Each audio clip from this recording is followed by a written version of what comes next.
The first whisper didn't rise from the quarters or drift through the cotton rows the way gossip usually did. It slid out of the big house on a breath of heat, carried by nothing more than a half-open parlor window, and a servant who lingered too long before stepping back into the sun. By the time dawn thinned the night, the whisper had learned to walk. But wait for a second before we continue towards the video. Let us know in the comments which country you're watching from and what time of day it is for you. And don't forget to subscribe. By noon, it had learned to wound. Mississippi did not hear it all at once. It came in pieces, fragments, caught at wells, murmured between fence posts, pressed into the dirt with the heel of a boot. Something had gone wrong in the Caldwell house, something that did not fit the shape of ordinary scandal, something that made men pause mid-sentence and women glance over their shoulders before finishing a thought. They said a slave had crossed a line. Not struck a master, not run north, not raised a blade. Worse, they said he had touched what was never meant to be touched, had left behind proof that could not be whipped away. They said the house with the white columns had cracked from the inside, and the crack had a name. Elias had been born on the Caldwell plantation, tall by the time he was 15, broad-shouldered by 20, with a stillness that made overseers uneasy. He did not fidget, he did not hurry, he did not ask questions. When spoken to, he listened as if the words mattered, and when dismissed, he left without the usual relief that came with escape. Men noticed that kind of calm. They mistook it for obedience. He had been trusted with errands that brought him close to the big house, carrying ledgers from the study to the smokehouse office, fetching water when the kitchen grew short-handed, holding doors when deliveries arrived from town. He knew which floorboards groaned and which ones did not. He knew the sound of the master's boots compared to the lighter tread of the mistress. He knew the smell of ink and soap and polished wood. That trust grew the summer the mistress fell ill. Mrs. Caldwell had taken to her bed when the heat became unbearable. What began as faintness turned into days of weakness, then weeks. Doctors came and went, offering tonics and instructions that contradicted one another. Curtains were drawn, lamps burned at odd hours. The house slowed its breath to match hers. Servants were rotated through the sick room, but Elias was kept. He was patient, they said. He moved quietly. He did not stare. He brought water, took away soiled cloths, stood when told, left when dismissed. At first, illness thins the walls between people. Words are spoken softer, then closer. A hand rests longer than it should on a sleeve. A question is asked twice, not for the answer, but for the sound of it. Elias learned to look at the floor, then learned that sometimes he was told to look up. Nothing happened all at once. It never does. What happened grew in the spaces where no one was watching, where no one would later admit they should have been. Elias did not seek the mistress's gaze, but he did not always escape it. He did not touch unless told. He did not stay unless commanded. That was the truth as he would later speak it, measured and careful, shaped by a lifetime of knowing what words could cost. Clara returned from Natchez in late June, restless and sharper than she had been the year before. She had grown into herself there, away from the plantation's habits, and the return did not suit her. She walked the halls as if testing them, her steps quick, her voice carrying. She noticed the changes in her mother's room, the drawn curtains, the constant presence of the same servant, the way that servant looked away when spoken to by anyone else. Clara noticed Elias. She watched him the way some people watch storms, with a mixture of fascination and challenge. She asked him questions. He was not meant to answer and laughed when he remained silent. She stood too close. She lingered in doorways. When her mother slept, Clara spoke freely, filling the room with words that did not expect replies. On a Sunday after church, the master rode to town and did not return before nightfall. The sky darkened early, clouds stacking low and heavy. Thunder pressed against the fields like a held breath. Lamps were lit sooner than usual. The house took on a hush that was not sleep. No one would ever say exactly what happened that night. Not then, not later, not with a rope nearby or a Bible open on the table. What could be said was this: 2 women woke the next morning with knowledge they had not planned to carry, and 1 man woke knowing that whatever he said, whatever he did, would never be enough. Time passed the way it always does when people want it not to, slowly at first, then all at once. The mistress's gowns were altered, A seamstress was paid extra to ask no questions. Clara took to staying indoors, complaining of the heat. A midwife came in secret, entering through the back gate at dawn and leaving before the sun stood high enough to betray her. Silence was purchased with silver and with fear, but silence has a way of leaking. It leaked when the master noticed the changes and demanded answers. It leaked when the doctor's visits grew more frequent and his looks more guarded. It leaked when Clara could no longer hide what her body declared. The truth arrived in stages, each one heavier than the last. The master learned first of his wife. The house shook with his anger, furniture overturned, voices raised. He raged at servants who knew nothing and accused those who dared to stand still. Before the day could end, the second truth forced its way forward. The daughter. The proof. The same name attached to both confessions. The yard filled by noon. Overseers stood stiff, their authority uncertain, hands paused mid-task. Work stopped not by order, but by instinct.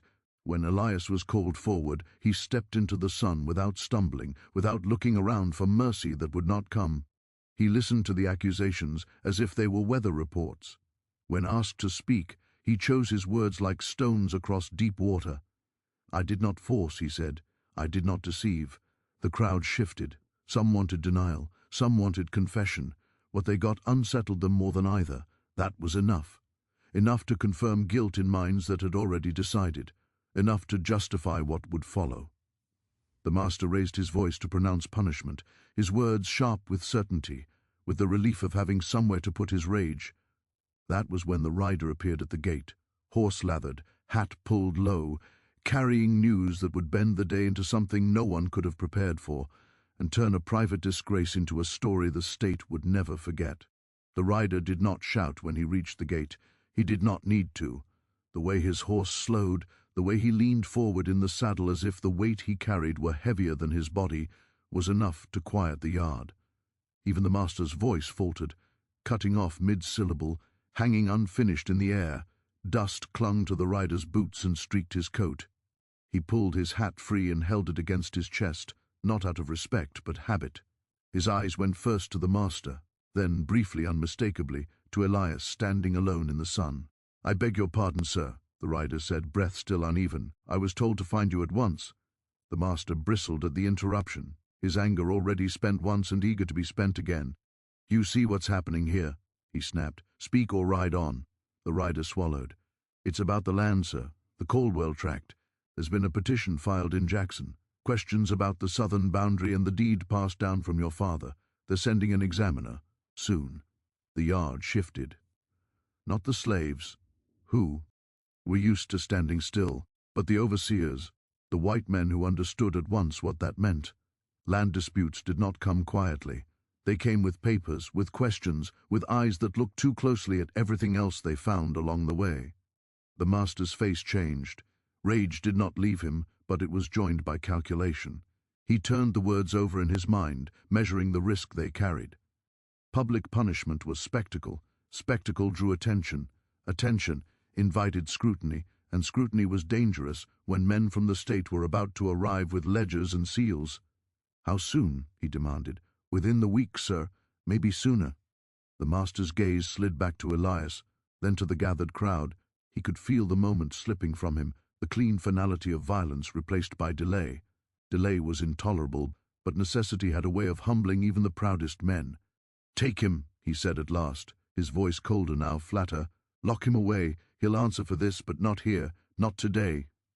The order rippled outward. Chains were brought. Elias did not resist as iron closed around his wrists. He did not look at the women watching from the porch, though he could feel their eyes on him. He walked when pushed, steady, careful with his footing, as if each step mattered. The yard slowly returned to motion, though nothing felt the same. Work resumed without rhythm. Hands moved, but minds stayed fixed on what had been said and what had not. The rider dismounted and was led inside, already being questioned about dates and names, about who might come and what authority they would carry. Inside the house, the air was thick with fear. Mrs. Caldwell lay back against her pillows, pale and trembling. She had heard enough to know that whatever protection secrecy had offered was gone. Clara stood near the window, arms folded tight against her body, her jaw set in a way that looked like defiance, but felt more like panic. "They know," Clara said quietly. "They're going to know everything." "No," her mother whispered. "They can't. They won't ask about that. It's not their concern." But she did not believe it. Neither did Clara. Men who came to examine land did not stop at fences. They asked about labor, about boundaries marked by memory instead of stone. They asked about births and deaths, about transfers and sales. They noticed what others pretended not to see. Down in the storage room, beneath the smokehouse, Elias was pushed into darkness. The door closed with a sound that echoed longer than it should have. He stood still until his eyes adjusted, until he could make out the shapes of old crates and rusted tools. The chains bit into his wrists when he moved, a reminder that stillness was now enforced, time stretched. He counted breaths, then stopped counting. He listened to the plantation settle into its uneasy afternoon. Somewhere above him, life continued. Somewhere else, decisions were being made that would shape the rest of his days. When footsteps finally approached, he straightened. He expected an overseer. What he got was the preacher. The man was older than Elias had expected, his hair thin and gray, his coat worn at the cuffs. He carried a Bible under one arm and a lantern in the other. He did not look angry. He looked tired. "They asked me to speak with you," the preacher said, setting the lantern down so its light fell between them, "to hear your confession." Elias met his gaze without flinching. "I've already spoken." "They want more," the preacher replied. "They always do." Silence settled between them, not hostile but heavy. The preacher waited. Elias did not rush. When he spoke, it was with care. "I did not force," he said again. "I did not deceive." The preacher studied him, his eyes narrowing not with suspicion but with thought. "And did you consent?" Elias hesitated just long enough for the question to land the way it was meant to. "Consent," he repeated softly. "Is that a word you use for me?" The preacher looked away. Above them, the master paced his study, papers spread across the desk, his anger now a low burn instead of a blaze. He sent messengers to town, summoned advisers, instructed servants to say nothing, to remember nothing. He framed the delay as mercy, as order, as propriety. He told himself he would deal with Elias later, once the danger had passed, but danger had a way of multiplying. Word spread beyond the plantation by nightfall. Not the full truth, never that, but enough. Enough to invite curiosity, enough to invite judgment, enough to ensure that when the state men arrived, they would arrive alert. Elias remained locked away, alive but suspended, his fate paused like a blade held just above skin. The delay did not feel like reprieve, it felt like being made to wait for a storm already visible on the horizon. The storage room did not grow darker when the door closed behind the preacher. The lantern's flame stayed steady, throwing long shadows that crept up the walls and clung there, unmoving. Elias sat with his back against a crate, chains loose enough now to rest heavy in his lap. He did not watch the preacher pace or thumb the thin pages of his Bible. He watched the light, the way it bent around the iron rings set into the floor decades earlier, before he had been born. The preacher cleared his throat. "They expect words from you," he said, "words that fit." Elias did not answer at once. Silence had always been his shield, but the question the preacher had asked, about consent, still hung in the air, refusing to settle. He drew a breath that felt older than his body. "They don't want words," he said finally. "They want an ending." The preacher nodded as if this confirmed something he had suspected but not named. He set the Bible down and sat on an overturned barrel, close enough now that Elias could see the fine cracks in his hands, the scars of a life that had also learned restraint. "Tell me," the preacher said, softer, "what ending would be true?" Elias lifted his head. For a moment the habit of caution nearly won. Years of knowing how truth could be twisted pressed against his tongue. But there was something in the preacher's eyes, weariness, perhaps, or the simple fact that he had not yet decided who Elias was allowed to be. "They say I took," Elias began. "They don't ask how I was placed where I could be taken from." The preacher did not interrupt. "When the mistress fell ill," Elias continued, "I was sent because I was quiet, because I did not look where I was not told. That changed. She spoke to me at night when others were gone. She told me I was needed, that without me she would not live through the summer." He paused, his hands tightened against the chains, metal biting into skin. "When she touched me, I froze. I thought if I didn't move, if I didn't respond, it would pass. It didn't. She said if I spoke, if I pulled away, she would say I attacked her. She said, who would they believe?" The preacher's breath caught, almost soundless. "Later," Elias said, "her daughter watched. She learned. She used different words, sharper ones. She said if I did not come when she called, she would scream and say I forced my way in. She laughed when she said it. She liked that I couldn't leave." The lantern flame flickered, though there was no breeze. The preacher leaned forward, elbows on his knees, his Bible forgotten. "Why didn't you run?" he asked, and even as the words left him, he knew how small they sounded. Elias gave a humorless smile. "Run where? And leave them free to say what they wanted. Run and become proof of what they already believed." The preacher closed his eyes. He had preached obedience all his life. He had told men like Elias that endurance was virtue, that suffering would be accounted for elsewhere. Sitting here, he felt the weight of those words like stones in his pockets. "And the child," the preacher said quietly, "the children." "I don't know." "Which are mine," Elias said. "They will never ask. They will decide." Above them, the plantation settled into night. Crickets began their song. Somewhere in the big house, Clara lay awake, staring at the ceiling, her mind racing ahead to questions she did not know how to answer. Mrs. Caldwell wept into her pillow, grief tangled with fear, her body betraying her even as she clung to the last scraps of control she had known. In the study, the master poured himself another drink and stared at the land deeds spread before him. The rider's news had not left his thoughts. He imagined state men walking the fence lines, peering into account books, listening too closely to servants emboldened by the scent of scandal. He imagined what would happen if Elias were killed now, how the act would echo, how it might be read not as justice but as concealment. Delay, he told himself again. Delay was strategy. The preacher returned his attention to Elias. "If I speak of this," he said slowly, "it will not be as they expect. It will not be safe." Elias met his gaze. "It's never safe." The preacher stood, pacing now, the lantern casting his shadow in fragments. "They'll say you're lying," he said. "They'll say I've been deceived. They'll say worse." "They already say worse," Elias replied. Silence stretched again, different this time. It carried decision in it. The preacher stopped pacing. He picked up his Bible, ran a hand over its worn cover.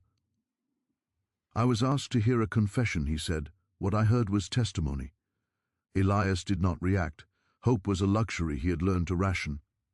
"I can't promise you anything," the preacher went on, "but I can promise you this: I won't repeat their story as if it were the only one." He lifted the lantern. The light swung, briefly illuminating the old iron rings again, the scratches on the floor left by men who had once been kept here and then erased from memory. "If they ask," the preacher said, "I will say what I know, and what I know is that power does not always wear chains." Elias nodded once. It was not gratitude exactly. It was acknowledgement. When the door opened, night rushed in, cooler air slipping around the lantern's glow. The preacher paused on the threshold, looking back at Elias one last time. There was fear in his eyes now, but also resolve. "I will pray," he said. Elias watched him leave, the door closing softly behind him. In the darkness that followed, he sat alone with the knowledge that truth had been spoken aloud at last, and that once spoken, it could no longer be entirely contained. Clara woke before dawn with the taste of iron in her mouth and the weight of a decision pressing against her chest. The house was quiet in the way that meant listening, floors holding their breath, walls leaning closer than they should. She lay still, staring at the pale ceiling, tracing the hairline cracks she had known since childhood. They seemed wider this morning, as if the house itself was splitting under the strain of what it carried. She had spent the night turning the preacher's visit over in her mind, though she had not been present for it. News moved differently inside the big house. It seeped through keyholes and under doors, carried by servants who pretended not to hear and heard everything. By midnight, Clara knew the preacher had gone to see Elias. By morning, she knew it mattered. Her mother coughed in the next room, a thin, rasping sound that pulled Clara to her feet. She crossed the threshold quietly and found Mrs. Caldwell propped on pillows, eyes open and glassy, her nightgown damp with sweat. The lamplight caught the lines in her face, the ones illness had carved deeper, and Clara felt a flicker of something dangerously close to pity. "You're awake," her mother said. It was not a question. "So are you," Clara replied. She poured water, held the cup, watched her mother drink in small, careful sips. The intimacy of it, daughter serving mother, felt suddenly fragile, a performer. The CE that might shatter if either of them spoke too plainly. "They'll come," Mrs. Caldwell whispered, setting the cup aside. "Men with papers, men who ask questions." "They always do," Clara said. Her voice sounded steadier than she felt. Mrs. Caldwell's fingers tightened around the edge of the blanket. "You must be careful what you say." The word struck Clara harder than any accusation. Careful, as if care had ever been an option, as if the choices had not been made long before she understood their cost. She felt heat rise in her chest, a burn she had spent months containing. "What I say?" Clara repeated. "What about what you did?" The room went still. Mrs. Caldwell's eyes flicked to the door, then back. "Lower your voice," she hissed. "You don't understand." "I understand enough," Clara cut in. "I understand that you told me silence was protection, that you told me what would happen if I spoke, that you told me he would be blamed and I would be saved." Mrs. Caldwell turned her face away. "It was necessary." "For whom?" Clara demanded. The question hung there, unanswered. Downstairs the house began to wake. Footsteps creaked, doors opened and closed. Somewhere the master's voice rose, sharp and impatient, already rehearsing authority. Clara felt the day gathering itself like a storm. After breakfast, an affair eaten in fragments, no one lingering, Clara retreated to her room. She dressed carefully, choosing a simple gown, one she might have worn to church. The act felt symbolic, though she could not have said why. She braided her hair, hands steady, and pinned it back. When she looked in the mirror, she barely recognized the woman staring back. There was fear there, yes, but also something else, something harder. She found her mother again before noon, this time sitting upright, insisting on appearing composed. The master had not yet come to the sick room. Clara suspected he was avoiding it, afraid of what might be said when they were alone. "They'll ask me," Clara said without preamble. "I know they will." Mrs. Caldwell's lips thinned. "You will tell them what we agreed." "What we agreed under threat," Clara replied. "What you taught me to repeat." Her mother's composure cracked. "Do you think they'll spare you?" she whispered fiercely. "Do you think truth will protect you? They will tear you apart, Clara. They will call you names you have never heard. They will say you invited it. They will say worse." Clara felt tears prick her eyes, then recede, replaced by a familiar numbness. "They already think worse," she said. "They think I'm ruined. They think he is a monster. No one thinks I had no choice." Mrs. Caldwell reached for her, then stopped, her hand hovering. "You had choices," she said weakly. Clara laughed once, a sharp sound that surprised them both. "Did I?" she asked. "When you told me what would happen if I refused, when you told me what he could do to us if he spoke, when you told me whose word mattered." The silence that followed was heavy with years of unspoken things. Miss Caldwell was brought in, supported by a servant, her face pale but determined. The preacher's eyes moved between them, lingering on Clara for a fraction longer than politeness required. "It was enough. We may need to hear from everyone involved," the preacher said carefully, "in due time." The master stiffened. "My daughter is not to be questioned." Clara felt something settle in her then, a clarity that cut through fear like a blade. She stepped forward before she could think better of it. "I will speak," she said. The room froze. Her father stared at her as if she had struck him.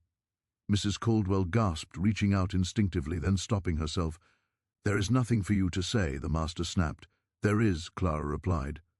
Her voice shook now, but she did not stop. "And I will say it."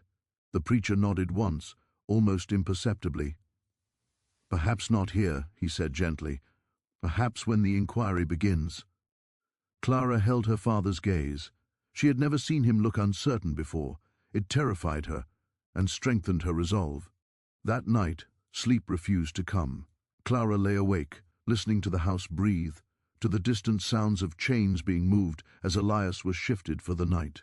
The knowledge that he was still alive, still waiting, pressed on her conscience like a weight she could no longer bear. She rose before dawn again and went to her mother's room. Mrs. Caldwell slept fitfully, murmuring words Clara could not make out.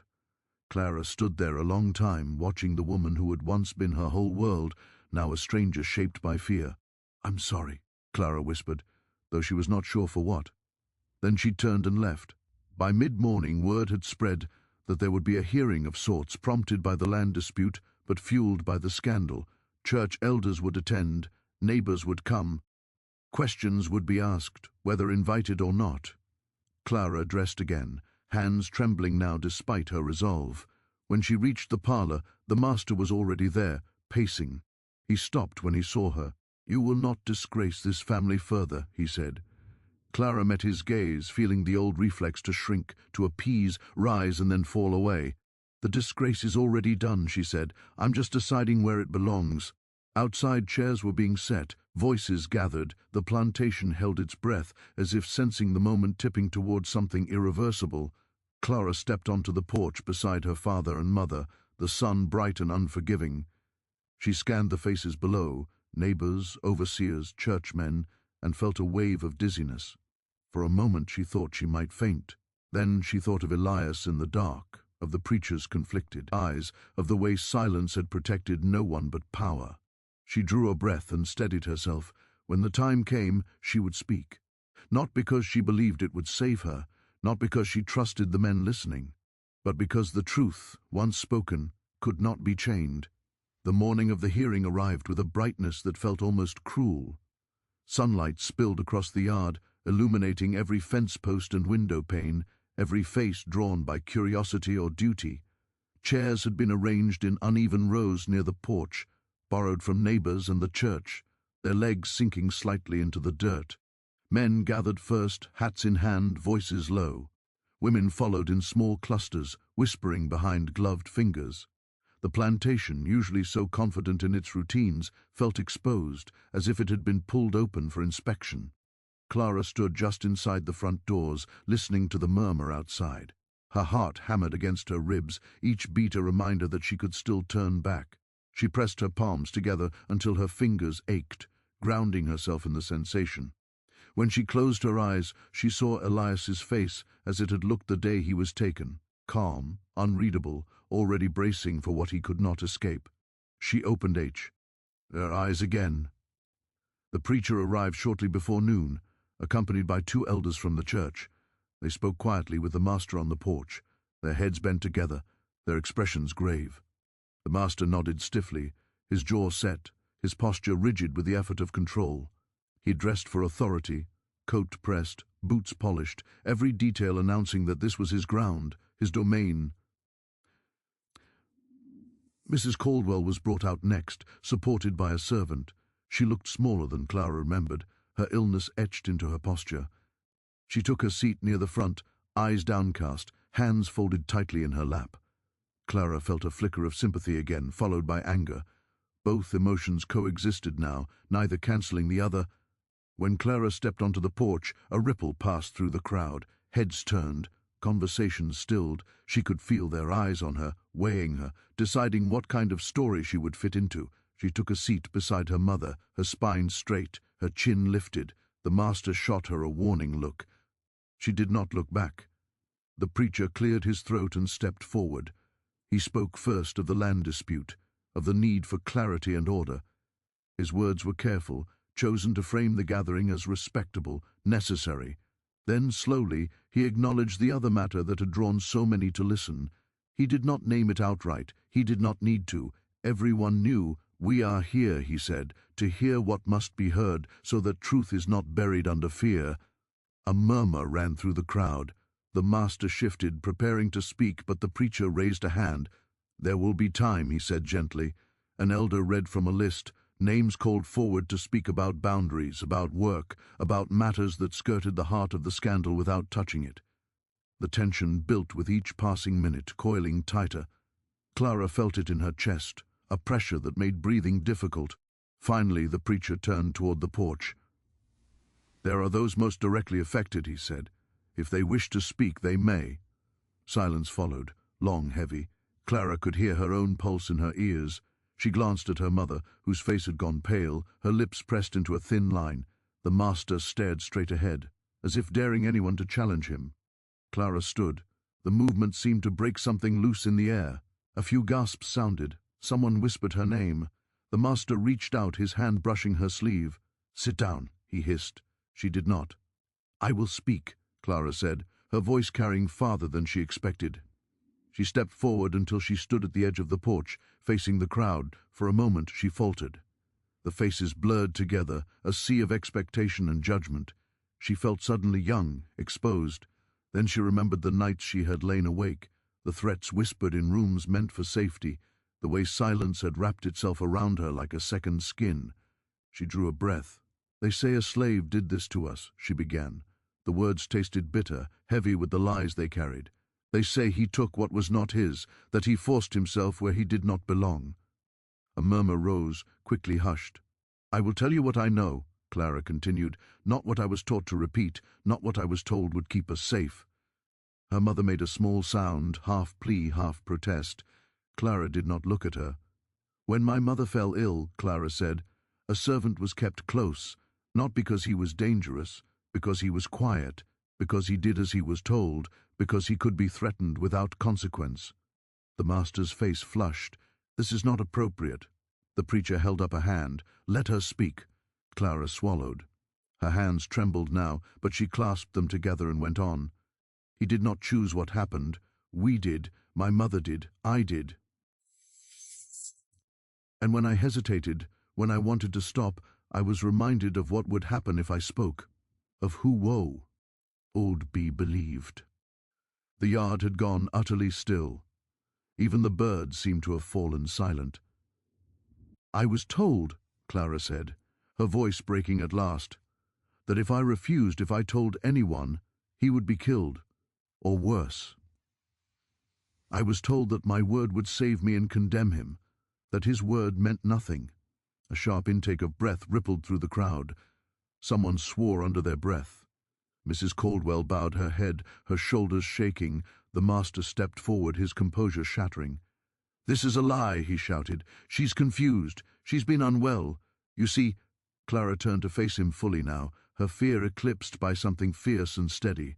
"You knew," she said. "You knew enough to be angry at him and not at us. You knew enough to threaten and delay. You knew enough to protect what mattered to you." The accusation hung in the air like smoke. The preacher looked between them, his face grave. One of the elders shifted uncomfortably. Clara turned back to the crowd. "I am not asking you to forgive me," she said. "I am telling you what happened. I am telling you that power was used, that silence was forced, that what you believe about this man was shaped by fear and convenience." Her legs felt weak, but she did not sit. She finished in a voice barely above a whisper. "That is the truth." For a moment no one spoke. The sound of a chair scraping against the ground seemed unnaturally loud. Then voices erupted all at once. Questions, denials, shocked exclamations. Some turned on Clara with disbelief, others on the master with suspicion. The neat lines of authority began to blur. "This is madness," the master said, his voice hoarse. "You will not entertain this." But it was too late. The words had been spoken. They could not be pulled back. The preacher raised his voice, calling for order. "Enough," he said. "Enough. This hearing was called to clarify matters, not inflame them. And yet—" he paused, choosing his words carefully, "we cannot pretend we have not heard what we have heard." An elder cleared his throat. "If this is true," he said slowly, "it changes the matter." "It does," the preacher agreed. "It does not make it simple, but it changes it." The master laughed harshly. "You would take the word of a girl over mine?" The preacher met his gaze. "I would take no word alone," he said, "but I would not dismiss one because it is inconvenient." The crowd buzzed, tension rising, tempers flaring. Some faces held sympathy, others revulsion, many confusion. No one spoke of mercy. They spoke of propriety, of scandal, of what would be said beyond the plantation gates. Through it all, Clara stood, feeling both emptied and exposed. She had expected fear, she had expected anger, she had not expected the strange relief that settled in her chest, the knowledge that whatever came next, she had broken the silence that had bound her. As the preacher finally called the gathering to a close, promising further inquiry, The crowd dispersed slowly, buzzing with speculation. Eyes followed Clara as she stepped back into the house, some curious, some condemning. The master remained on the porch, staring out at the yard as if seeing it for the first time. Inside, Clara sank onto a chair, her strength leaving her all at once. Mrs. Caldwell sat nearby, silent, her face unreadable. No words passed between them. Outside, the plantation did not return to its routines. Men lingered, women whispered. The story had taken on a life of its own, already moving beyond the place where it had been born, and somewhere below, in the dimness of confinement, Elias waited, unaware of the exact words spoken but feeling, in his bones, that something irreversible had begun. By nightfall, the plantation no longer belonged to itself. What had been spoken on the porch traveled faster than the river after rain. It left on borrowed horses and in wagons headed toward town. It rode in the mouths of men who swore they would keep quiet and women who said tea. Hay would not repeat it, and did both before the sunset. By the time lamps were lit in nearby houses, the story had already begun to change shape. Some said the master's daughter had gone mad. Some said she had been coerced into lying by a preacher hungry for attention. Others whispered that the master himself had lost control of his household long before any slave crossed a line. The details twisted, but one thing remained fixed. The name Elias no longer belonged only to the plantation. It had been released into Mississippi. The master felt it first as absence. Orders given were carried out more slowly. Overseers hesitated before speaking, their confidence dulled by the sense that eyes were now everywhere. Servants who once lowered their gaze now looked through him instead, careful but alert. He told himself this was temporary, that scandal always flared and burned out, that authority, properly asserted, would reassert itself. He sent for Elias that evening, not to see him, but to have him moved. "Not out of here," he said sharply to the overseer. "Not yet. Somewhere quiet, somewhere unseen." The overseer hesitated. "Sir," he said, choosing his words, "people are already talking. If something happens to him now—" "If something happens to him," the master snapped, "it will happen on my terms." Still, the overseer understood. Killing Elias now would not silence the story. It would seal it. It would turn rumor into certainty. Mississippi loved nothing more than proof. So Elias remained alive but displaced. Chains were reapplied, tighter this time, and he was moved under cover of darkness to a small outbuilding farther from the house, nearer the edge of the property. The journey was brief but rough. He did not resist. He did not ask where he was being taken. He already understood the logic of it. Visibility was now danger. When the door shut again, Elias found himself alone with new sounds, the distant rush of the river, the cry of night birds, the softer, less familiar rhythm of a place not meant for people. He sat and listened, measuring time by breath and thought. He did not yet know what Clara had said, but he knew something had shifted. He had felt it when the chains were moved, when the men who handled him avoided his eyes, not out of cruelty, but discomfort. He had felt it in the way the night seemed to lean closer, as if listening. In the big house, Clara could not sleep. Every sound carried weight now, the crack of cooling wood, the wind against the shutters, the muted voices of servants in the hall. She replayed her words again and again, each sentence rising in her mind like a challenge she could not take back. Fear came in waves, sharp and sudden, but beneath it was something steadier, something that refused to let her regret what she had done. Her mother had not spoken since the hearing ended. She had taken to her bed again, turned away from the door, as if retreat might undo the day. Clara sat beside her that night, watching the slow rise and fall of her chest, feeling a grief that had nowhere to land. "I didn't mean to destroy you," Clara said quietly, though she knew her mother might not hear. "I just couldn't keep destroying him." Mrs. Caldwell did not respond. The master remained in his study long after the house had gone still. He wrote letters he did not intend to send and burned them one by one. He listed names, men who owed him favors, men who could be trusted to speak on his behalf. He calculated losses, weighed reputations, imagined worst-case outcomes. For the first time in years, he could not see all the angles. By morning, the newspapers had begun to stir. Not the big ones yet, not the papers that carried weight in the legislature, but local sheets, eager for sensation, printed careful hints and loaded phrases. Disturbance at prominent plantation. Inquiry pending amid domestic allegations. They avoided specifics while inviting readers to imagine them. By noon, a reporter arrived at Th. Gate. He was young, eager, his notebook already creased with use. The overseer turned him away, but not before the man had glimpsed the house, the yard, the air of tension that hung over everything. He left smiling, already composing sentences in his head. The preacher received visits as well. Men he had known for years now came with questions edged in accusation. Had he overstepped? Had he allowed himself to be used? Did he understand the damage his restraint had caused? He answered carefully, aware that every word mattered now. "I heard testimony," he said again and again. "I did not invent it." At night he prayed harder than he had in years, not for forgiveness, but for clarity. He had believed once that truth was a clean thing. Mississippi was teaching him otherwise. The elders convened quietly away from the plantation. They spoke of propriety, of the danger of allowing such stories to unsettle order. But they also spoke of appearances, of what it would mean if the state men arrived and found a slave dead or vanished without explanation. They agreed on one thing: whatever happened next had to look lawful. That decision, too, traveled. By the third day, strangers passed the plantation road more often than usual. Some slowed to stare, some pretended not to. The master noticed. He hated the way it made his skin crawl. He sent word that Elias would be transferred temporarily for his own protection, a phrase that tasted like ash. Guards were assigned. The plan was to move him at night, quietly, to another holding where he could be kept alive and out of sight until the inquiry concluded. Alive but hunted. Elias learned of the plan when a guard let it slip, careless with his words. "They don't want you dead," the man muttered. "Not yet." Elias nodded.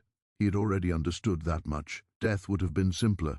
Survival in this moment was complicated. On the fourth night, they came for him, 2 guards tense and alert, shackles clinking softly as they secured his wrists and ankles.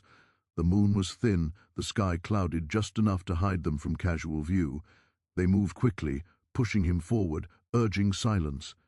As they passed the edge of the fields, Elias saw torches in the distance, not close, but closer than they should have been.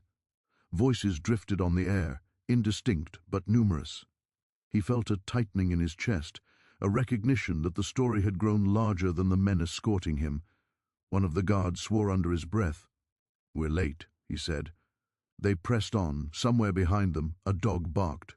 Somewhere else, a horse snorted. The night felt crowded, alive with unseen watchers. Elias kept his footing, his breathing steady. Panic would only slow him down, and speed mattered now. They reached the wagon just as voices grew louder. Shadows moved at the edge of the trees. The guards hesitated, exchanging a glance heavy with calculation. "This is a bad idea," one said. "It's the only one," the other replied. They lifted Elias toward the wagon, chains clanking louder now despite their efforts. The sound carried. A shout rang out, unclear, distant, but real. More voices answered. Chaos bloomed. Whether it was coincidence or design, Elias would never know. The wagon lurched as a horse reared. One guard stumbled, cursing. In the confusion, a chain slipped loose. For a heartbeat, everything hung suspended, the torchlight, the shouting, the choice. Elias did not run immediately. He stood, feeling the weight of freedom press against him like a test. He could vanish into the trees. He knew the land well enough. He could become rumor, shadow, proof of guilt in the eyes of those who needed it to be so. Then he thought of the women in the house, of Clara's voice rising over the crowd, of the truth that had finally been spoken, and how easily it could be twisted if he fled. He thought of what his escape would cost them. The guards shouted again, louder now, panic edging their voices. Torches drew closer. The moment narrowed. Elias stepped back, hands raised. "I'm here," he said calmly. "I'm not running." The guards froze, stunned by the choice. For a second, the night seemed to hold its breath. Mississippi was watching now, and Elias, alive and still, had just made himself impossible to ignore. The moment Elias lowered his hands, the night seemed to recoil. The guards stared at him as if he had spoken in another language. One of them reached for his weapon, then hesitated, uncertain what threat he was meant to answer. The other swore again, this time under his breath. the sound edged with something like disbelief. Behind them, torches pushed closer through the trees. Voices sharpened, no longer confused but intent, forming questions that did not yet have answers. The air felt tight, crowded with anticipation. "You're a fool," one guard muttered, grabbing Elias's arm. "You had your chance." Elias did not pull away. "I know," he said. They shoved him back toward the wagon, hastily resecuring the chain that had slipped loose. The clatter rang louder than before, announcing them. A shout broke free from the darkness. "There!" someone cried. The guards cursed and hurried, urgency replacing caution. By the time the first torchlight broke through the trees, Elias was back in irons, standing beside the wagon, visible and unmistakably present. The crowd that emerged, half a dozen men at first, then more, slowed when they saw him alive. That was not what they had expected. The men were not uniform in purpose. Some wore the rough confidence of locals drawn by rumor. Others carried themselves like enforcers, accustomed to being on the side of authority. All of them looked from Elias to the guards and back again, reading the scene the way men read a crime before it has been named. "What's going on here?" one demanded. "Transport," a guard snapped. "By order." "Order of who?" another asked. The question hung unanswered. The guards exchanged a glance. They had authority, but it felt thinner here, exposed in the torchlight. One of them gestured toward Elias. "This man is being moved for his own protection." A laugh cut through the tension. Protection from who? No one answered that either. More torches appeared behind the first group, their light flickering against tree trunks, revealing faces already shaped by opinion. Someone spat on the ground. Someone else muttered Elias's name like a curse. Elias stood still. He kept his eyes level, his breathing slow. Panic pressed at the edges of his thoughts, but he held it back. He had chosen visibility. Now he would have to endure it. A man stepped forward, older than the rest, his posture suggesting local authority rather than brute force. "If you're moving him," he said, "you'll do it in daylight." "He turned MDM, Clara replied. He exhaled sharply. "Do you have any idea what you've done?" "Yes," she said, "more than you think." He turned then, his face drawn, his authority fraying at the edges. "People are circling," he said. "They smell blood, and you've given them reason." Clara met his gaze. "They would have found it anyway." He looked away, jaw tightening. "You think this ends well?" "No," she said honestly. "I think it ends." The state men arrived 2 days later. They came in a pair, riding side by side, their coats clean, their expressions professionally neutral. They introduced themselves with names that carried weight and papers that bore seals. They asked about boundaries first, about the deed passed down from the master's father, about markers that had shifted over time. They asked questions the master could answer easily. Then they asked ones that required explanation. They noticed the extra guards. They noticed the unease. They noticed the way servants hovered nearby, alert in a way that spoke of recent upheaval. Eventually, one of them asked the question that had been circling since the hearing. "And the man?" he said. "The one at the center of this disturbance." The master's mouth tightened. "He's being held." "For what charge?" the examiner asked. The master hesitated just long enough to betray himself. "For investigation." The examiner nodded slowly. "We'll want to see him." Elias was brought out into the light, chains gleaming dully. The examiners studied him with the detached interest of men accustomed to measuring human lives against paperwork. They asked his name. They asked how long he had been on the plantation. They asked about his treatment. Elias answered simply, carefully. He did not volunteer details. He did not accuse. He did not recant. Clara watched from the edge of the gathering, her stomach knotted. She could see the examiner's attention sharpen, not with sympathy, but with interest. Elias was no longer just a problem to be solved. He was a variable that made him dangerous. By evening, the master understood what was happening. The inquiry had expanded. The examiners asked to speak with Clara privately, then with Mrs. Caldwell, then with the preacher. Each conversation left behind a residue of tension that did not dissipate. The master felt control slipping through his fingers. Not dramatically, not in a way that could be named outright, but in the small things, questions unanswered, decisions delayed, authority deferred. He realized then that Elias could not remain on the plantation. Alive, visible, and now spoken to by men of the state, Elias had become a liability too large to manage here. Killing him was no longer an option. Keeping him was worse. That night, the master made a decision. Elias was summoned again, this time without spectacle. He was brought to the study, chains removed, guards stationed discreetly at the door. The master sat behind his desk, the lamplight casting his face into sharp planes. "You will be sold," the master said flatly, "out of state, quietly." Elias did not react. He had expected something like this. Survival always came with displacement. "You will never return here," the master continued. "You will never speak of this place again." Elias met his gaze. "I already have." The master flinched, then recovered. "This is the only way," he said, "for everyone." "For you," Elias replied. The master said nothing more. When Clara learned of the plan, she felt the familiar surge of helplessness, followed by resolve. She sought out the preacher, her voice low and urgent. "They're sending him away," she said, "before anything is settled." The preacher closed his eyes briefly. "I feared as much. Can you stop it?" she asked. He shook his head. "Not without making it worse. The law will not protect him here. It barely acknowledges him." Clara swallowed. Then what good was any of this? The preacher met her gaze. "You spoke truth," he said. "That does not always mean you get justice." The sale happened before dawn. Elias was loaded onto a wagon bound for the river, his destination unspecified, his future narrowed to whatever awaited him beyond the state line. As the wagon rolled away, he looked back once, not at the house, but at the land, the fields he knew by heart. Clara watched from an upstairs window, her chest tight. She did not wave, she did not cry out.